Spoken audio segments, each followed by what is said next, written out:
16 വയസ്സിൽ കൂലിപ്പണിക്ക് പോയിട്ടുണ്ട്. സിമെൻറ്റ് ചുമക്കാനും പരിക്കം കൂട്ടാനും കൽപ്പണിക്കാരുടെ കൂട്ടത്തിൽ എൻ്റെ അമ്മ കൊണ്ടുപോയിട്ടുണ്ട്.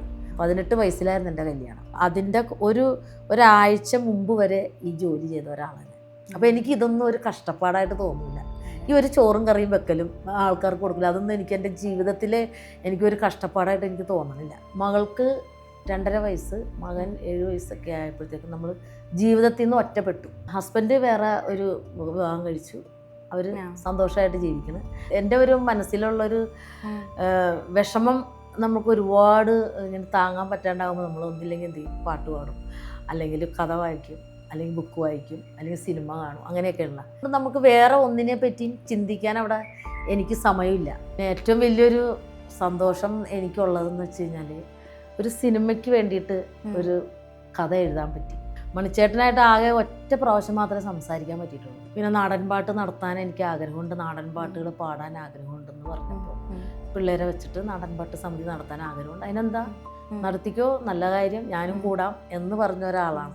പിന്നീട് മണിച്ചേട്ടനെ നമുക്ക് കാണാനോ ഒന്നും പറ്റിയിട്ടില്ല. അപ്പോഴത്തേക്കും നമ്മളെയൊക്കെ വിട്ടുപോയി. അത് ഭയങ്കര ഒരു ഫീലായി എനിക്ക്. കാരണം ഞാൻ ആദ്യമായിട്ടൊരു കലാകാരനോട് ഒരു കാര്യം പറഞ്ഞതല്ലേ. ഇന്ന് നമ്മുടെ കൂടെ ഉള്ളത് തട്ടുകട നടത്തുന്ന ഗീത ചേച്ചിയാണ്.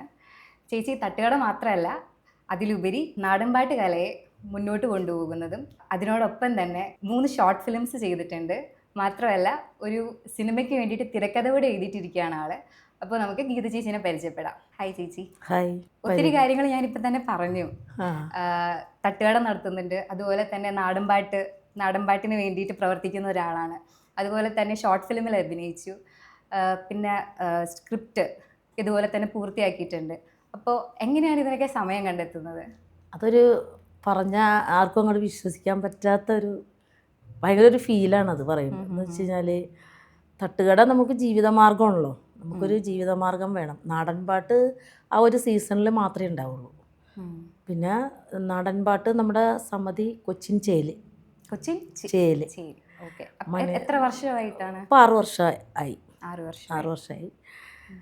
നമ്മുടെ അതുല്യ കലാകാരൻ മണിച്ചേട്ടൻ്റെ പാടിയിൽ വെച്ചിട്ടാണ് നമ്മുടെ നാടൻപാട്ട് സമിതി ആരംഭിക്കുന്നത്. ഫസ്റ്റ് തുടക്കം അവിടെ വെച്ചിട്ടാണ്. അതുപോലെ തന്നെ മണിച്ചേട്ടൻ്റെ അനിയനായിട്ട് സംസാരിച്ചു. അപ്പം നമ്മൾ ആ ഒരു പാടി മണിച്ചേട്ടൻ എപ്പോഴും വന്നിരിക്കുകയും പാട്ട് പാടുകയും കുറേ സമയങ്ങൾ ചിലവഴിച്ചിട്ടുള്ളൊരു പാടിയാണ്. അപ്പോൾ പാടിയിൽ വെച്ചിട്ടാണ് നമ്മുടെ നാടൻപാട്ട് സമിതി ഫസ്റ്റ് കൊച്ചിൻ ചേല ആരംഭിക്കുന്നത്. അതിൽ ഒരുപാട് സന്തോഷമുണ്ട്. എന്ന് വെച്ച് കഴിഞ്ഞാൽ മണിച്ചേട്ടനായിട്ട് ആകെ ഒറ്റ പ്രാവശ്യം മാത്രമേ സംസാരിക്കാൻ പറ്റിയിട്ടുള്ളൂ. ആ സംസാരിക്കുന്ന സമയത്ത് ഒരു ഷൂട്ടിൻ്റെ ഇടയിൽ വെച്ചിട്ടാണ് സംസാരിച്ചത്. പിന്നെ നാടൻ പാട്ട് നടത്താൻ എനിക്ക് ആഗ്രഹമുണ്ട്, നാടൻ പാട്ടുകൾ പാടാൻ ആഗ്രഹമുണ്ടെന്ന് പറഞ്ഞപ്പോൾ പിള്ളേരെ വെച്ചിട്ട് നാടൻ പാട്ട് സമിതി നടത്താൻ ആഗ്രഹമുണ്ട്. അതിനെന്താ, നടത്തിക്കോ, നല്ല കാര്യം, ഞാനും കൂടാം എന്ന് പറഞ്ഞ ഒരാളാണ്. ആ ഒരു വാക്കിൽ പിന്നീട് മണിച്ചേട്ടനെ നമുക്ക് കാണാനോ ഒന്നും പറ്റിയിട്ടില്ല. അപ്പോഴത്തേക്കും നമ്മളെയൊക്കെ വിട്ടുപോയി. അതായിരുന്നു ഫസ്റ്റ് ഇൻസ്പിറേഷൻ. അതെ, അത് ഭയങ്കര ഒരു ഫീലായി എനിക്ക്. കാരണം ഞാൻ ആദ്യമായിട്ടൊരു കലാകാരനോട് ഒരു കാര്യം പറഞ്ഞതല്ലേ. പിന്നീട് എനിക്കത് സാധിക്കാൻ ആ ആളില്ലാതെ ആയിപ്പോയി എന്നുള്ളതാണ്. അതിൽ ഒരുപാട് സങ്കടം ഉണ്ടായി. പിന്നീട് ഞാൻ പാടിയിൽ ചെന്നു, മണിച്ചേട്ടൻ്റെ അനിയനായിട്ട് സംസാരിച്ചു. അപ്പോൾ അതിനെന്താ ഇവിടെ വെച്ച് തുടങ്ങാമെന്ന് പറഞ്ഞു. ആ ഒരു ലെവലിലാണ് നമ്മൾ അവിടെ തുടക്കം കുറിച്ചത്. അതാണ് തുടക്കം. പിന്നെ അതിന് ശേഷം ആണ് ഷോർട്ട് ഫിലിം മണിയമ്മ കഥ എഴുതി, നമ്മൾ സ്വന്തമായിട്ട് കഥ എഴുതി അതിനകത്ത് അഭിനയിച്ചു. ആർട്ടിസ്റ്റുകളൊക്കെ തിരഞ്ഞെടുത്ത് അതിനകത്ത് നമ്മൾ ചെയ്തു. അത് കഴിഞ്ഞിട്ട് അമ്മ മനസ്സെന്ന് പറഞ്ഞ ഒരു ഷോർട്ട് ഫിലിം നമ്മൾ ചെയ്തായിരുന്നു. അതിനകത്ത് എനിക്കൊരു അമ്മ വേഷം കിട്ടി. അത് ശിവദാസ് ചേലമറ്റം ആണ് അതിൻ്റെ പ്രൊഡ്യൂസർ, സംവിധാനം എല്ലാം ചെയ്തത്. അപ്പോൾ അവരുടെ ആ ഒരു ഫിലിമിൽ ഞാൻ അഭിനയിച്ചു. പിന്നെ ഇപ്പോൾ രണ്ടാമത് ഞാൻ സ്വന്തമായിട്ട് വീണ്ടും ഒരു ഷോർട്ട് ഫിലിം എഴുതി. റീത്ത് ഇറങ്ങിയിട്ടില്ല, ഓണത്തിൻ്റെ തലേദിവസം ഉത്തരാടത്തിന് അത് റിലീസാവും. പിന്നെ ഏറ്റവും വലിയൊരു സന്തോഷം എനിക്കുള്ളതെന്ന് വെച്ച് കഴിഞ്ഞാൽ ഒരു സിനിമയ്ക്ക് വേണ്ടിയിട്ട് ഒരു കഥ എഴുതാൻ പറ്റി. അതിപ്പോൾ ഈ 2 ദിവസത്തിനുള്ളിലാണ് അത് തീർന്നത്. കഥ മൊത്തം എഴുതി കഴിഞ്ഞു. അതെല്ലാം അടങ്ങിയിട്ടുണ്ട്.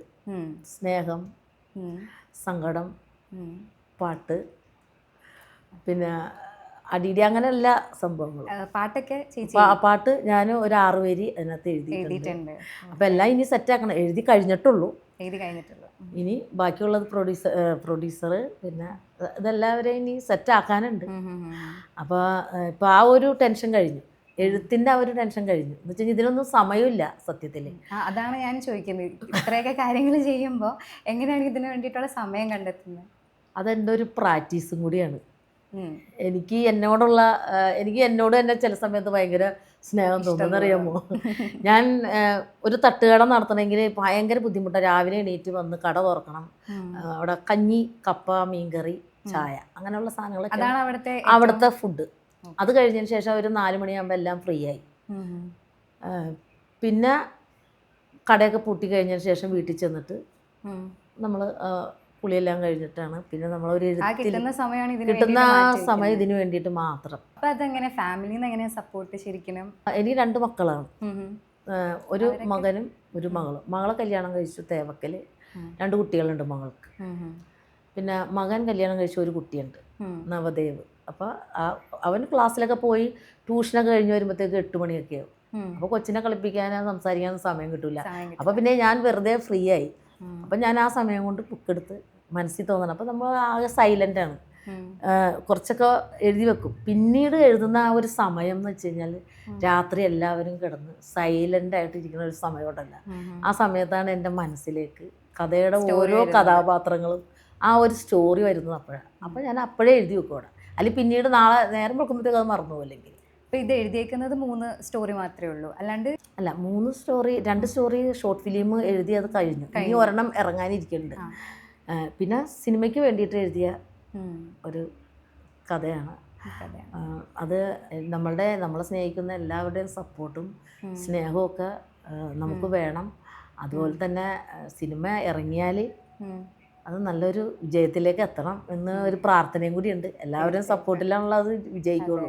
പിന്നെ ഇതിനൊക്കെ തട്ടുകട നടത്തുന്ന എല്ലാവരും എന്നോട് വന്ന് ചോദിക്കും, ഈ നാടൻ പാട്ടിനൊക്കെ എപ്പോഴാണ് ഈ പോകാൻ സമയം കിട്ടണേ ഇത് ചേച്ചിക്ക്?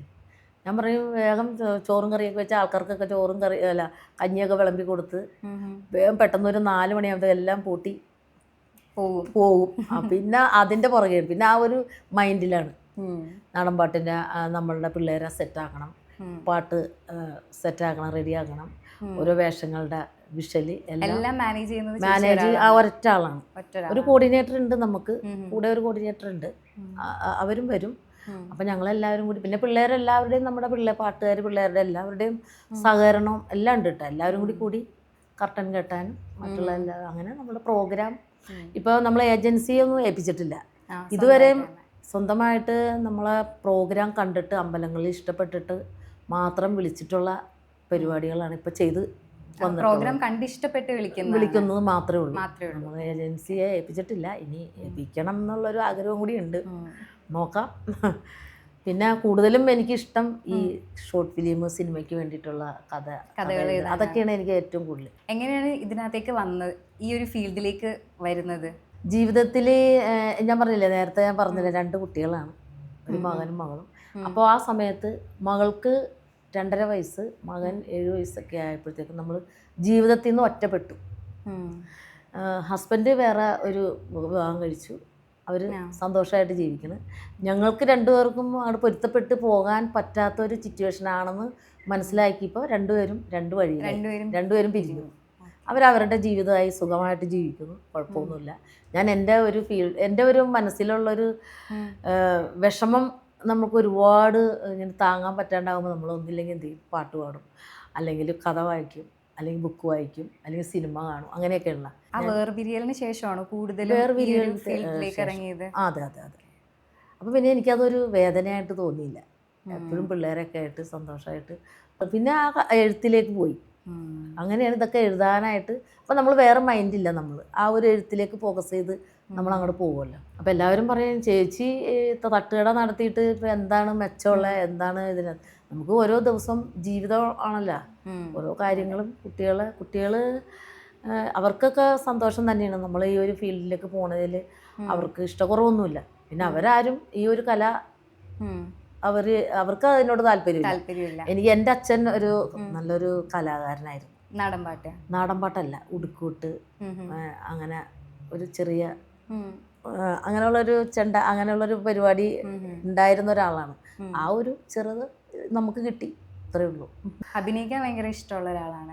അഭിനയിക്കാൻ ഇഷ്ടമാണ്. ഷോർട്ട് ഫിലിമിൽ അപ്പൊ സിനിമയിലൊക്കെ നോക്കിയിട്ടുണ്ട്? സിനിമയിൽ രണ്ടുമൂന്ന് നമ്മളുടെ ഡ്രൈവിംഗ് ലൈസൻസ്, ഫഹദിൻ്റെ പിന്നെ മാലിക്, അതിനകത്തൊക്കെ ചെറിയ ചെറിയ വേഷങ്ങൾ ഞാൻ ചെയ്തിട്ടുള്ളതാണ്.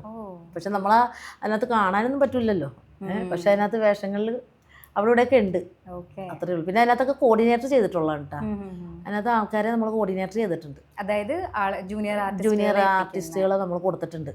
കുറേ പേര് ഇപ്പോഴും ചോദിക്കുകയാണെങ്കിൽ വിടാറുണ്ട്, പറഞ്ഞു വിടാറുണ്ട്. നമുക്ക് നമ്മുടെ കയ്യിൽ ഒരു 600 പേരോളം ഉണ്ട്, നമ്മളുടെ ലിസ്റ്റിലുണ്ട്. അപ്പോൾ ചോദിക്കുമ്പോൾ അവർ വിളിക്കുമ്പോൾ അവർക്ക് നമ്പർ, അവർക്കല്ല, അവരെന്നെ വിളിക്കുമ്പോൾ ഞാൻ അവരെ വിളിച്ചിട്ട് അവരാ ഫീൽഡിലേക്ക് വിടും. അങ്ങനെ ഇപ്പോഴും അത് നടക്കണ്ട, ആ ഒരു ഫീൽഡ് വിട്ടിട്ടില്ല, അത് ഇപ്പോഴും അങ്ങനെ തന്നെ നടക്കുന്നുണ്ട്. അപ്പൊ തട്ടുകട എത്ര വർഷമായിട്ട്? 3 വർഷമായി. 3 വർഷമായി. എവിടെയാ സ്ഥലം വരുന്നത്? കളമശ്ശേരി ശാന്തിനി പാർക്കിന്റെ തൊട്ടടുത്ത് തന്നെ. അപ്പൊ എങ്ങനെയാ രാവിലെ 8 മണിയാകുമ്പോഴത്തേക്കും സ്റ്റാർട്ട് ചെയ്യും. ഒരു ചേച്ചി വരുന്നുണ്ട് സഹായിക്കാൻ വേണ്ടി വരുന്നുണ്ട്. ഭക്ഷണമൊക്കെ ഞാൻ തന്നെ ചെയ്യണത്, എല്ലാം കുക്കിംഗ് എല്ലാം ഞാൻ തന്നെ ചെയ്യണത്. ഞാൻ കുക്കിംഗ്, എനിക്ക് ആ കുക്കിംഗാണ് ഏറ്റവും ഇഷ്ടം. എന്താണ് സ്പെഷ്യൽ? എന്താണ് തട്ടുകടയില്? മീൻ കറി ഉണ്ട്, മീൻ വറുത്തതുണ്ട്, അങ്ങനെയൊക്കെയുള്ള ആൾക്കാർക്ക് വേണ്ടത്. പിന്നെ കഞ്ഞി എന്ന് പറഞ്ഞു കഴിഞ്ഞാൽ നല്ല കുത്തരിയുടെ കഞ്ഞിയൊക്കെയാണ്. പിന്നെ തിരക്കുണ്ട്, ഉച്ചക്ക് നല്ല തിരക്കുണ്ട്, കഞ്ഞി കുടിക്കാനായിട്ട് ഇഷ്ടംപോലെ ആൾക്കാർ വരുന്നു. പിന്നെ നമുക്ക് കപ്പോലോ, കഞ്ഞിക്ക് തന്നെ കപ്പ, ചമ്മന്തി, പപ്പടം വറുത്തത്, എല്ലാം നാടൻ ഐറ്റംസ്, എല്ലാം നാടനാണ്, ഒന്നും വരവില്ല. നമ്മളും ഭക്ഷണം ഉച്ചക്ക് അവിടെ തന്നെ കഴിക്കണത്, എല്ലാം നാടൻ ഭക്ഷണം തന്നെയാണ്. അതുകൊണ്ടാണ് കുറച്ച് തിരക്ക്. ഏറ്റവും വലിയൊരു എനിക്കൊരു സന്തോഷം എന്ന് വെച്ച് കഴിഞ്ഞാൽ, എനിക്ക് സിനിമയ്ക്ക് വേണ്ടിയിട്ടൊരു കഥ എഴുതാൻ സാധിച്ചു എന്നുള്ളത്. അത് ഞാൻ എൻ്റെ സ്ക്രിപ്റ്റ് ഡയറക്ടറെ കേൾപ്പിച്ചു കൊടുത്തു ആ കഥ. അപ്പോൾ അതിന് ഭയങ്കര ഇഷ്ടപ്പെട്ടു. അപ്പോൾ പുള്ളിക്കാരൻ എത്രയും പെട്ടെന്ന് നമുക്ക് പ്രൊഡ്യൂസറെ വേണം, അങ്ങനെ ഉടനെ നമുക്കിത് ഷൂട്ട് ചെയ്യണം എന്നുള്ള ഒരു തീരുമാനത്തിലിരിക്കുകയാണ്. ഈ മഴ കഴിഞ്ഞാൽ ഉടനെ, ഓണം കഴിഞ്ഞാൽ ഷൂട്ട് നടക്കും. ഓണം കഴിഞ്ഞാൽ ഷൂട്ടാണ്. നമ്മുടെ ഈ ഷോർട്ട് ഫിലിം ഇറങ്ങിയപ്പോൾ തന്നെ കുറേ പേര് നമ്മുടെ സ്ക്രിപ്റ്റ് ചോദിച്ചു. അപ്പോൾ എഴുതി കൊടുക്കാന്നുള്ളത് പറഞ്ഞു. ഈ സമയം കണ്ടെത്തണമല്ലോ ഇതിനൊക്കെ. സമയം രാത്രി മാത്രമേ ഉള്ളൂ. രാത്രി ഒരു 10:30 ഇരുന്ന് കഴിഞ്ഞാൽ പിന്നെ 1 മണിയാകുമ്പോഴത്തേക്കും തീരും, പിന്നെ കിടക്കും, കണ്ണ് പിന്നെ തുറയൂല. പിന്നെ രാവിലെ എണീക്കണമല്ല കടയിലേക്ക് പോകാൻ. അങ്ങനെയുള്ള. അപ്പോൾ അതുകൊണ്ട് നമുക്ക് വേറെ ഒന്നിനെ പറ്റിയും ചിന്തിക്കാൻ അവിടെ എനിക്ക് സമയമില്ല. നമ്മളുടെ ജീവിതത്തെ പറ്റി, മറ്റുള്ളവരെ പറ്റിയൊന്നും നമുക്ക് ചിന്തിക്കാനും അത് ഓർത്ത് വിഷമിക്കാനുള്ള സമയം, എല്ലാം മറക്കുന്ന ഒരു സമയമാണ്. ഓർക്കുന്ന ഒരു സമയമാണ് കിടക്കാൻ നേരത്ത്. ആ സമയം ഞാൻ മാറ്റി, എന്നിട്ട് ഞാൻ ആ കഥയിലേക്ക്. അപ്പോൾ നമുക്ക് ഒന്നിനെ പറ്റിയും ചിന്തിക്കണ്ട. ചേച്ചിനെ സംബന്ധിച്ചിടത്തോളം വളരെ സാധാരണമായിട്ട് ജീവിക്കുന്ന ഒരാളാണ്. അപ്പോൾ എങ്ങനെയാണ് ഒരു കഥ എഴുതി അതൊരു ഒരു ഷോർട്ട് ഫിലിമിലേക്ക് പോകുന്നത്? അത്യാവശ്യം ബുദ്ധിമുട്ടുള്ളൊരു ജോലി തന്നെയാണത്. നമുക്ക് കഥ എഴുതി ഓക്കെ, പക്ഷേ ഇതെങ്ങനെയാണ് ആളുകളിലേക്ക് എത്തിക്കുന്നത്, അതുപോലെ തന്നെ അതെങ്ങനെയാണ് ഒരു ഷോർട്ട് ഫിലിമായിട്ട് വരുന്നത്? ഷോർട്ട് ഫിലിമായിട്ട് അതെങ്ങനെയാണെന്ന് ചോദിച്ചാൽ, എൻ്റെ ഏറ്റവും നല്ലൊരു ഇൻറ്റിമേറ്റ് ഫ്രണ്ടാണ് സുനിൽ ചേലമറ്റം, പിന്നെ ശിവദാസ്, ഞാൻ നേരത്തെ പറഞ്ഞിരുന്നില്ലേ ശിവദാസ്, അവരൊക്കെ ആയിട്ട് നമ്മുടെ കൂട്ടുകാരന്മാരാണ്. അവരൊക്കെ ആയിട്ട് ആലോചിക്കും ഞാൻ ഇങ്ങനെ ഒരു കഥ എഴുതിയിട്ടുണ്ട്. അപ്പോൾ അവർ നേരത്തെ ഷോർട്ട് ഫിലിമൊക്കെ ചെയ്തിട്ടുള്ള ആൾക്കാരാണ്. അപ്പോൾ പിന്നെ എനിക്ക് എളുപ്പമായി. അപ്പോൾ ഞാൻ അവരോട് ഈ കാര്യങ്ങളെ പറ്റി, അതായത് ഫ്രണ്ട്സായിട്ട് തന്നെ ഇതിനെപ്പറ്റി ചർച്ച ചെയ്യും. അവർ വഴിയാണ് ഞാൻ ഇതിലേക്ക് കൂടുതൽ എനിക്ക് സഹായം കിട്ടുന്നത്. ഞാൻ വിശ്വസിച്ച് നമ്മളെ കൂടെ നിർത്തുന്ന ആ 2 പേര്, പിന്നെ ഒരു കൂട്ടുകാരിയും കൂടി ഉണ്ട്, പിന്നെ ഇവർ 2 പേരും. അതെന്ന് വെച്ചാൽ നമുക്ക് എന്തും പറയാം അവരോട്. ഇപ്പോൾ നമ്മളുടെ മനസ്സിലെ വിഷമങ്ങളാണെങ്കിലും, ഇപ്പോൾ ഒരു കഥയുണ്ട്, അത് നമ്മൾ നല്ല രീതിയിൽ നമ്മളോട് അത് പറഞ്ഞ് മനസ്സിലാക്കി തരും. ഇപ്പോൾ ഒരു കഥയാണെങ്കിലും അതിനെന്തെങ്കിലും ഒരു മാറ്റങ്ങളുണ്ടെങ്കിൽ ബാക്കിയുള്ളത് അവർ ചെയ്തു. അങ്ങനെ നമ്മുടെ കൂടെ എല്ലാ കാര്യങ്ങൾക്കും ഹെൽപ്പായിട്ട് നിൽക്കുന്നതാണ് സുനിൽ ചേലമറ്റം, അതുപോലെ ശിവദാസ്, പിന്നെ സുഭാഷ്. അങ്ങനെയാണ് സ്റ്റോറി ഒരു ഷോർട്ട് ഫിലിമായിട്ട് മാറിയത്. ഇവരൊക്കെ നേരത്തെ നല്ല ആർട്ടിസ്റ്റുകളാണ്. ഇവരൊക്കെ മിമിക്രി ഫീൽഡിൽ, പണ്ട് സിനിമയിലൊക്കെ മിമിക്രി ഫീൽഡിൽ വന്നുകൊണ്ടിരുന്ന ആൾക്കാരാണ് അവരൊക്കെ.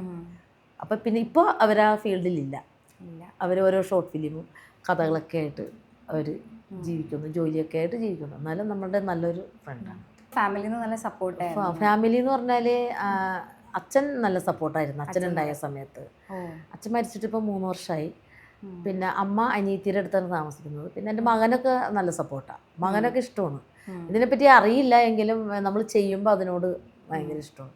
ഇഷ്ടക്കുറവൊന്നും കാണിക്കാറില്ല. എവിടെ പോകണമെങ്കിലും അവർക്കൊന്നും എതിർപ്പൊന്നുമില്ല. നമ്മൾ പോണതും എല്ലാ കാര്യങ്ങളും നമ്മൾ പറഞ്ഞിട്ട് തന്നെയാണ് പോവുകയും. ഇപ്പോൾ ഇന്ന് വരാൻ പറ്റിയില്ല, നമുക്കൊരു സ്ഥലത്ത് ഒരു ഷൂട്ടുണ്ട്, അല്ലെങ്കിൽ ഒരു പരിപാടി നാടൻ പാട്ടിൻ്റെ പ്രോഗ്രാം ഉണ്ടെന്ന് പറഞ്ഞു കഴിഞ്ഞാൽ പറഞ്ഞാൽ മതി. അല്ലെങ്കിൽ പിന്നെ അമ്മ ഇന്ന് വന്നില്ല, എന്ത് പറ്റി എന്നുള്ള ആ ഒരു ടെൻഷനായിരിക്കുമല്ലോ. അപ്പോൾ അതിലൊന്നും കുഴപ്പമൊന്നുമില്ല. പിള്ളേരൊക്കെ സപ്പോർട്ട്. പിന്നെ നമ്മുടെ കൂടെ എപ്പോഴും നമ്മുടെ ഫ്രണ്ട് ഉണ്ടാവും. നമ്മുടെ ഫ്രണ്ടായിട്ട് ഇവരെല്ലാവരും നമ്മുടെ കൂടെ, ഈ പാട്ടുകാരാണെങ്കിലും നമ്മുടെ നാടൻ പാട്ട് പിള്ളേരാണെങ്കിലും നമ്മുടെ കൂടെ തന്നെ ഉണ്ടാവും. സ്ഥിരമായിട്ട് നമ്മുടെ കയ്യിൽ കുറച്ച് ആൾക്കാരെ നമ്മുടെ നാടൻ പാട്ടിലുള്ളൂ സ്ഥിരമായിട്ട്. പിന്നെ ഇപ്പോൾ കുറച്ച് കുട്ടികളെ നമ്മുടെ സ്വന്തത്തിൽപ്പെട്ട ഫാമിലിയിലൊക്കെ പെട്ട ഒരു 5-6 കുട്ടികളെ പാട്ട് പഠിപ്പിച്ചെടുക്കുന്നുണ്ട്. ചേച്ചി തന്നെയാണ് പഠിപ്പിക്കുന്നതൊക്കെ? പഠിപ്പിക്കണമെന്ന് പറഞ്ഞു കഴിഞ്ഞാൽ പാട്ട് പഠിപ്പിക്കണം എന്ന് പറഞ്ഞാൽ നമ്മൾ പാട്ടൊന്നും പഠിച്ചിട്ടില്ല. പക്ഷെ നമ്മളിങ്ങനെ കേട്ട് പാട്ടുകളെ പറ്റി അറിയാം, കുറേ കാര്യങ്ങളൊക്കെ അറിയാം. പിന്നെ എന്തെങ്കിലുമൊക്കെ ഉണ്ടെങ്കിൽ ചെറുതായിട്ട് പറഞ്ഞ് മനസ്സിലാക്കി കൊടുക്കുകയും ചെയ്യും. പിന്നെ അതുപോലെ തന്നെ ഈ നാടൻ പാട്ടിൽ തന്നെ വിഷല്, ഒരു ദേവിയുടെ വിഷല് ഞാൻ ചെയ്യുന്നുണ്ട്. വേഷം ചെയ്തിട്ടുണ്ട്. പിന്നെ തെയ്യം, ഭഗവതി തെയ്യം കെട്ടിയിട്ടുണ്ട്. മേക്കപ്പ് ഒക്കെ നമ്മൾ സെപ്പറേറ്റ് ആളുണ്ട്, അവർ മേക്കപ്പ് ചെയ്തു തരും. അപ്പോൾ ഇപ്പോൾ 2-3 പ്രോഗ്രാമിൽ ചെയ്തായിരുന്നു, മേക്കപ്പ് ചെയ്ത് തെയ്യമാടി. അതെങ്ങനെയാണ് ചെയ്യുന്നത്? അത് ഞാൻ നൊയമ്പെടുക്കും. വേറെ കുഴപ്പമൊന്നുമില്ല എനിക്ക്. നൊയമ്പ് ഞാൻ മസ്റ്റായിട്ട് ഞാൻ നൊയമ്പ് എപ്പോഴും നോക്കും. അല്ലെങ്കിൽ മിക്കപ്പോഴും ഞാൻ നൊയമ്പിലോ ഇരിക്കുന്ന ഒരാളാണ്. കൂടുതൽ മീനും ഇറച്ചി അങ്ങനെ കഴിക്കാറില്ല. പിന്നെ പ്രോഗ്രാം വന്നു കഴിഞ്ഞാൽ ഞാൻ നൊയമ്പിൽ തന്നെയാണ്. പിന്നെ ഈ തെയ്യമൊക്കെ കാണുമ്പോൾ നമുക്ക് നൊയമ്പ് എടുക്കണം. പിന്നെ അതിൻ്റെ ബാക്കിയുള്ള സംഭവങ്ങളൊക്കെ നമ്മൾ യൂട്യൂബിനകത്ത് നോക്കിയാണെങ്കിലും പഠിച്ചെടുക്കും. അങ്ങനെയൊക്കെയാണ് ചെയ്യുന്നത്. അല്ലാണ്ട് നേരത്തെ നമുക്കറിയാവുന്ന ഒരു കലയല്ല അത്. അതാണ് ചെയ്തത്. നമ്മൾ ഒത്തിരി ഹെവി ആയിട്ടുള്ള ഡ്രസ്സാണല്ലോ നമ്മൾ ഇടുന്നത്. അപ്പോൾ അതിൻ്റെ ബുദ്ധിമുട്ട് എങ്ങനെയാണ്? ബുദ്ധിമുട്ട് എന്ന് വെച്ച് കഴിഞ്ഞാൽ നമ്മൾ ആ ഡ്രസ്സൊക്കെ ഇട്ട് നമ്മൾ ദേവിയുടെ, ഇപ്പോൾ കൊടുങ്ങല്ലൂരമ്മയുടെ ഒരു ഡാൻസ് നമ്മളിപ്പോൾ സ്റ്റേജിൽ നമ്മളുടെ പരിപാടിയിൽ വേറെ ആളുകളുടെ സമിതിയിൽ ചെയ്തിട്ടില്ല, എൻ്റെ നാടൻ പാട്ട് സമിതി തന്നെ ചെയ്തിട്ടുണ്ട്. ഡ്രസ്സൊക്കെ ഇട്ട് നമ്മൾ ദേവിയുടെ മുടിയൊക്കെ വെച്ച്, ദേവിയുടെ കിരീടമൊക്കെ വെച്ച്, വാളൊക്കെ പിടിച്ച് വരുമ്പോഴത്തേക്ക് നമ്മൾ വേറൊരു മൈൻഡ് വരും നമുക്ക്. ശരീരമൊക്കെ ഇല്ല, വേറൊരു മൂഡിൽ നമ്മൾ നിൽക്കും. നമ്മൾ വേറെ ഒന്നിനെ പറ്റിയും ചിന്തിക്കണില്ല. അതൊരു മേലൊക്കെ നമുക്ക് പൂത്ത് കയറും. അത്രയും ഒരു വാളൊക്കെ എടുത്ത് കൈ പിടിക്കുമ്പോഴത്തേക്കും നമുക്ക് വേറൊരു ഇതായിരിക്കും. അപ്പോൾ നമ്മൾ ഓട്ടോമാറ്റിക്കായിട്ട് നമ്മൾ കളിക്കും, ഡാൻസ് കളിക്കും. അതാണ്. അപ്പോൾ വരുന്നതാണ്. അതിന് വേണ്ടിയിട്ട് പഠിക്കൂല, ദേവിക്ക് ഇല്ല പ്രാക്ടീസ് ഇല്ല. ആ സമയത്ത് കളിക്കുന്ന ആ ഒരു ഇത് മാത്രമേ ഉള്ളൂ. അപ്പോൾ തെയ്യമാണെങ്കിലും 2-3 സ്റ്റേജുകളിൽ ചെയ്തിട്ടുണ്ട്. 3 സ്റ്റേജ് ആയിട്ടുള്ളൂ തെയ്യം മാത്രം. പിന്നെ വിളക്കാട്ടം നമ്മുടെ സമിതിയിലും. വിളക്കാട്ടം എന്ന് വെച്ചാൽ തലയിൽ വിളക്ക് വെച്ചിട്ട് എണ്ണ ഒഴിച്ച് തിരി കത്തിട്ട് 7 തിരിയിടുക, എന്നിട്ട് തലയിൽ വെക്കും. അത് എൻ്റെ നാടൻപാട്ട് സമിതിയിലും. പിന്നെ സപ്പോർട്ടൊന്നും ബാലൻസ് വേണം. ബാലൻസിലാണ് അത് ചെയ്യാൻ പറ്റുള്ളൂ. പിന്നെ നൊയമ്പെടുക്കും. ഒരു 4 ദിവസത്തെ നൊയമ്പെങ്കിലും വേണം, അല്ലെങ്കിൽ ഒരു 3 ദിവസത്തെ നൊയമ്പെങ്കിലും വേണം. ചേച്ചി മാത്രമാണോ വിളക്ക്? ഞാൻ മാത്രമേ വിളക്കാറുണ്ട്. നമ്മുടെ സമിതിയിൽ ഒരു കുട്ടിയും കൂടി ഉണ്ട് കേട്ടോ വിളക്കാടുന്ന, ശ്രീജിത്ത് എന്ന് പറഞ്ഞൊരു പയ്യനും കൂടി ഉണ്ട്. അത് വരാത്തപ്പോൾ ഞാൻ ചെയ്യും. അതില്ലെങ്കിൽ ഞങ്ങൾ 2 പേരും കൂടി ചെയ്യാറുണ്ട്, എൻ്റെ സമിതിയിൽ ചെയ്യാറുണ്ട്. പിന്നെ കൊട്ടുംകളി എന്ന് പറഞ്ഞൊരു പ്രോഗ്രാം ഉണ്ടല്ലോ, കണ്ടിട്ടില്ലേ? മുടിയാട്ടം, കൊട്ടുംകളി എന്ന് പറയും. അങ്ങനെ ഒരു കലാപരിപാടിയും കൂടി ഉണ്ട്. നാടൻപാട്ടിനെ പോലെ ഇല്ല, വേറെ ആളുകളുടെ സമിതിയാണ്. അപ്പം നമ്മൾ അതിനകത്ത് വിളിക്കുമ്പോൾ മുടിയാടാൻ, ആ സമിതിയുടെ പേരാണ് കൊട്ടുംകളി എന്നുള്ള ഒരു പ്രോഗ്രാമാണ്, ഒരു നാടൻപാട്ട് പോലെ. അപ്പം അതിനകത്ത് വിളിക്കുമ്പോൾ നമ്മൾ മുടിയാടാനും പിന്നെ വിളക്കാടാനൊക്കെ പോകും. അങ്ങനെ അതിനും പോകാറുണ്ട്. ചേച്ചിനെ സംബന്ധിച്ച് ഇപ്പോൾ ഒറ്റയ്ക്ക് നിന്ന് സ്ട്രഗിൾ ചെയ്യുന്നൊരു വ്യക്തിയാണ്. ഒരു സ്ത്രീ എന്ന് പറയുമ്പോഴേക്കും ഇതുപോലെ എല്ലാ കാര്യങ്ങളും ഒരേ സമയം ചെയ്തുകൊണ്ട് പോകാനായിട്ട് വളരെ ബുദ്ധിമുട്ടാണ്. കാരണം വീട്ടിൽ ചിലപ്പോൾ അതിനുള്ളൊരു അവസ്ഥ ഉണ്ടാവില്ല, അല്ലെങ്കിൽ അതിനുള്ളൊരു സപ്പോർട്ട് ഉണ്ടാവില്ല. അപ്പോൾ അങ്ങനെ പല രീതിയിൽ നമുക്കുള്ളിൽ ആഗ്രഹം ഉണ്ടെങ്കിൽ പോലും നമുക്കത് ചെയ്യാൻ പറ്റാറില്ല. അപ്പോൾ ചേച്ചി ഇത്രയും കാര്യങ്ങൾ ഒരേ സമയം ചെയ്യുന്നുണ്ട്. അപ്പോൾ എന്താണ് സ്ത്രീ എന്നൊരു നിലയ്ക്ക് ബാക്കിയുള്ള സ്ത്രീകളോട് പറയാനായിട്ടുള്ളത്? നല്ലൊരു പോയിൻ്റാണ് ഞാൻ പറയണത്. മെസ്സേജ് അതെല്ലാവരും മനസ്സിലാക്കണം. നമ്മൾ എന്തെങ്കിലും ഒരു ബുദ്ധിമുട്ട് നമുക്ക് മാനസികമായിട്ട് നമുക്ക് എന്തെങ്കിലും ഇല്ലാതെ വരില്ലല്ലോ. വരുമ്പോൾ നമ്മളെപ്പോഴും കരഞ്ഞ് സങ്കടപ്പെട്ട് നമ്മൾ ഇരിക്കരുത്. അതങ്ങനെ ഇരുന്നാൽ നമുക്ക് ഒന്നും ആകാൻ പറ്റില്ല. എപ്പോഴും നമ്മൾ ആക്റ്റീവായിട്ട് എല്ലാം മറന്നിട്ട് നമ്മൾ ഓരോ ഫീൽഡിലേക്ക് നമ്മൾ വർക്കൗട്ട് ചെയ്യണം. ഓരോ ജോലി എന്ന് വെച്ച് കഴിഞ്ഞാൽ ഇപ്പോൾ തട്ടുകട എന്ന് പറഞ്ഞാൽ അവിടെ ഒരു ഫുഡ് കൊടുക്കണതാണ്. എന്ന് വെച്ച് കഴിഞ്ഞാൽ ഏറ്റവും ഭയങ്കര ബുദ്ധിമുട്ടുള്ളൊരു ജോലിയാണ് തട്ടുകട, ഭക്ഷണം കൊടുക്കൽ. ആൾക്കാർക്ക് നല്ല ഭക്ഷണം കൊടുത്തില്ലെങ്കിൽ ആൾക്കാർ ഒരിക്കലും ആ കടയിലേക്ക് കയറില്ല. നമ്മളൊരു മരുന്ന് കൊടുക്കുന്ന പോലെ അത്രയും ശ്രദ്ധിച്ച് വേണം ഓരോ ഫുഡും നമുക്ക് കൊടുക്കുക. ഒരു ചായ ആണെങ്കിലും ഒരു കട്ടൻ ചായ ആണെങ്കിലും നമ്മൾ കൊടുക്കുന്നത് അത്രയും നല്ല വൃത്തിയിലും അതുപോലെ നമ്മൾ കറക്റ്റായിട്ട് കൊടുക്കണം. അതുപോലെ തന്നെയാണ് ഇപ്പോൾ കഞ്ഞി ആണെങ്കിലും നമ്മൾ കപ്പ, മീൻകറി ഇതെല്ലാം നല്ല നല്ല ഭക്ഷണം കൊടുക്കണം. അതാണ് എൻ്റെ നമ്മളൊരു വലിയൊരു 5 സ്റ്റാർ ഹോട്ടലോ അതൊന്നുമല്ല നമ്മളുടെ ചെറിയൊരു കട. അവിടെ ഉണ്ടാക്കുന്ന ഒരു 2 സാധനങ്ങളാണെങ്കിൽ തന്നെ അത് നല്ല രീതിയിൽ നമ്മൾ വീട്ടിൽ ഭക്ഷണം ഉണ്ടാക്കി നമ്മളെ മക്കൾക്കും ഒക്കെ കൊടുക്കുന്നത് പോലെ തന്നെയാണ് ഞാൻ വിശ്വാസം വേണം നമ്മുടെ കടയിലേക്ക് വരുന്ന ആളുകൾക്ക് കൊടുക്കുന്നത്. എന്ന് വെച്ച് കഴിഞ്ഞാൽ അതുകൊണ്ടാണ് ഞാൻ ഇപ്പോഴും ഈ 3 വർഷമായിട്ട് ഈ കട മുന്നോട്ട് വിജയിച്ച് പോകുന്നത്. അത് തന്നെയാണ് കാരണം. ഞാൻ ഒരുപാട് കഷ്ടപ്പെട്ട ഒരു വ്യക്തിയാണ്. 16 വയസ്സിൽ കൂലിപ്പണിക്ക് പോയിട്ടുണ്ട്. സിമെൻറ്റ് ചുമക്കാനും പരിക്കൻ കൂട്ടാനും കൽപ്പണിക്കാരുടെ കൂട്ടത്തിൽ എൻ്റെ അമ്മ കൊണ്ടുപോയിട്ടുണ്ട്.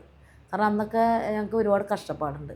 16 വയസ്സിൽ അത് കഴിഞ്ഞ് 2 വർഷം ശരിക്കും ആ ഒരു ജോലി തുടർന്നു. 3-ാമത്തെ വർഷം 18 വയസ്സിൽ ജനുവരി 12-ാം തീയതി ആയിരുന്നു 18-ാം തീയതി ആയിരുന്നു എൻ്റെ കല്യാണം. ജനുവരി 18, അതായത് 18 വയസ്സിൽ 18 വയസ്സിലായിരുന്നു എൻ്റെ കല്യാണം. ജനുവരി 18-ാം തീയതി കല്യാണം. അതിൻ്റെ ഒരാഴ്ച മുമ്പ് വരെ ഈ ജോലി ചെയ്ത ഒരാളാണ്. കല്യാണം കഴിഞ്ഞതിന് ശേഷം ജോലിക്ക് പോയിട്ടില്ല. വേറൊരു ജോലിയും ചെയ്തിട്ടില്ല. പിന്നെ ഉള്ളത് കല്യാണം കഴിഞ്ഞ സമയത്ത് അവരുടെ വീട്ടിൽ ചെന്നിട്ട് ഹോസ്പിറ്റലിലൊക്കെ വർക്ക് ചെയ്തിട്ടുണ്ട്. പിന്നെ കൊച്ചിനെ നോക്കാനായിട്ട് ആയായിട്ടൊക്കെ പോയിട്ടുണ്ട്. അങ്ങനെയൊക്കെയുള്ള ജോലികളൊക്കെ ഞാൻ ചെയ്തിട്ടില്ല. അപ്പോൾ ആ ഒരു 2-3 വർഷം ഞാൻ അത് വരെയും ചെയ്ത ഒരാളാണ്. അപ്പോൾ എനിക്ക് ഇതൊന്നും ഒരു കഷ്ടപ്പാടായിട്ട് തോന്നില്ല. ഈ ഒരു ചോറും കറിയും വെക്കലും ആൾക്കാർക്ക് കൊടുക്കില്ല, അതൊന്നും എനിക്ക് എൻ്റെ ജീവിതത്തിൽ എനിക്കൊരു കഷ്ടപ്പാടായിട്ട് എനിക്ക് തോന്നണില്ല. പിന്നെ ഫുഡ് ഞാൻ വീട്ടിൽ ചെറുപ്പം മുതലേ ഭക്ഷണം ഉണ്ടാക്കിയിട്ടുള്ള ആളാണ്. 10-12 വയസ്സിൽ തുടങ്ങി ജോലി ചെയ്തിട്ടുള്ള ആളാണ്. ചോറും കറികളൊക്കെ തന്നെ ഉണ്ടാക്കാൻ പഠിച്ചുകൊണ്ടിരുന്ന ഒരാളാണ്. അപ്പോൾ എനിക്ക് പിന്നെ അതിനോടും അല്ലെങ്കിൽ എനിക്ക് വീട്ടിൽ ഫുഡ് ചോറും കറിയും അങ്ങനെയുള്ള സാധനങ്ങളൊക്കെ ഉണ്ടാക്കാൻ എനിക്ക് മടിയില്ല. അപ്പോൾ പഠിച്ചതൊക്കെ ആ സമയത്ത് പഠിച്ചത് കളമശ്ശേരി സ്കൂളിലാണ് പഠിച്ചത്. പഠിപ്പ് എന്നാലും കുറച്ച് ക്ലാസ് വരെയൊക്കെ പഠിച്ചിട്ടുള്ളൂ. പഠിത്തമൊക്കെ നിർത്തി. സമയത്ത് പഠിക്കുന്നില്ല. ഇല്ല. അപ്പോൾ പിന്നെ ഒരു 18 വയസ്സിലായിരുന്നു കല്യാണം. പിന്നെ ഞങ്ങൾ തമ്മിൽ ഭാര്യയും ഭർത്താവുമായിട്ടുള്ള ഞങ്ങൾ തമ്മിലുള്ള ഒരു സ്വരച്ചേർച്ച അത് ഞങ്ങൾക്ക് 2 പേർക്കും മുന്നോട്ട് പോകാൻ പറ്റാതെ ആയപ്പോൾ നമ്മളത് രണ്ടുപേരും സംസാരിച്ചു. ഞങ്ങളുടെ വീട്ടുകാരെ ഇടപെട്ടു, സെപ്പറേറ്ററായി. പുള്ളി വേറെ കല്യാണം കഴിച്ചു, ജീവിച്ചു.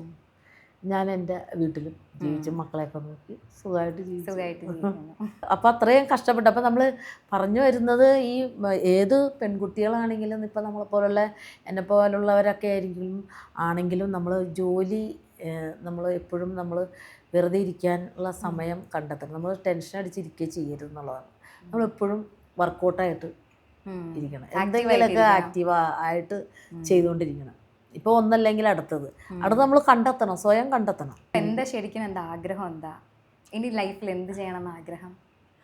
ലൈഫിൽ ഇനി ഞാൻ പറഞ്ഞില്ലേ, ഒരു സിനിമക്ക് വേണ്ടിയിട്ടൊരു നല്ലൊരു സ്ക്രിപ്റ്റ് കഥ എഴുതിയിട്ടുണ്ട്.